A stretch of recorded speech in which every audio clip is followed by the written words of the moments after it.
and it is about how kite and hen became enemies. In the heartland of Africa, where I come from, every community had folklore stories and legends. I was lucky to be born and brought up in a large family. Everyone has something to do in the day and a tale to tell at nightfall. My older siblings were more fortunate for collecting stories because they interacted with their peers at home and in the field. For me, school occupied most of my time.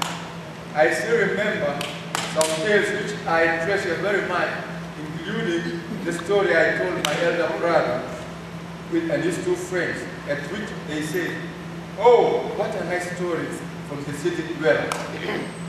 I have lived in most of my time in Nairobi City with my family. One Easter holiday, I traveled to my village west of the city, and I was going to spend a long weekend with my mother. While there, I also visited my brother Edward. We had exchanged greetings and some pleasantries. As we chatted, we saw a bird, soup on some chicks. "That's a kite." "No, it is a hawk," said my brother. This bird disagreed with me, and I was right. This incident led me to tell them the story of two birds, kite and hen.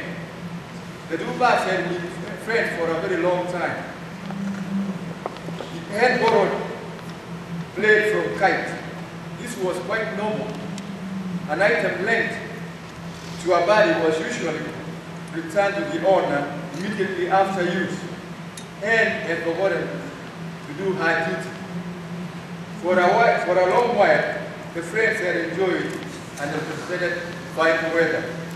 Then came a time when one windy morning gave way to an unusually dry and hot day. This continued for several weeks and returned into months. Food and water was getting scarce. Wind and dust covered the landscape. A day came when Kite wanted to trim the feathers of his cheeks because it had become uncomfortably hot. Two miners had covered his family. Kite wondered why Hen had returned his shaver, and he went to ask her. She could not remember where she kept it, and implored her friend to be patient as she looked for it. Kite ran out of patience. He issued an ultimatum demanding to have this razor back in a week's time. If it gets lost, he warned, you will face consequences. You will pay for it dearly by surrendering your chicks to me. This worried Hen stiff and scared her to the bone. Please, give me more time. I'll find it. Hen bleeding. Hen began desperately scratching everywhere on the ground, looking for the blade. She knew that Kite was dreaded for his ruthlessness. The weather was impacting negatively on him and his clan. He was angry and began swooping on the chicks and taking them one by one. Every time he did this, Hen would walk frantically. She would run helter-skelter to protect her chicks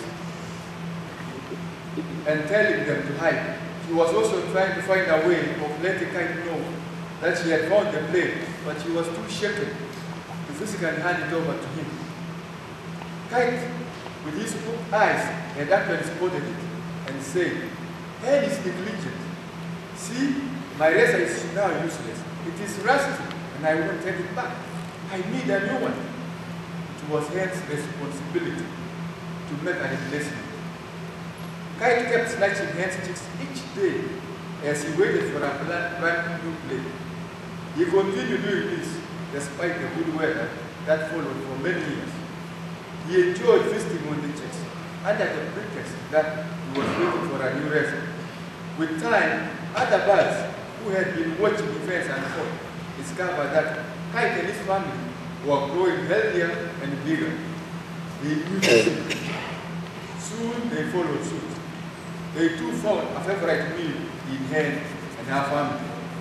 Man noticed this tragedy and tried to save Hen and her kindred. He sympathized with her and began domesticating Hen by building her a chicken house. However, That did not deter Kite from raising her spend whenever the chance arose.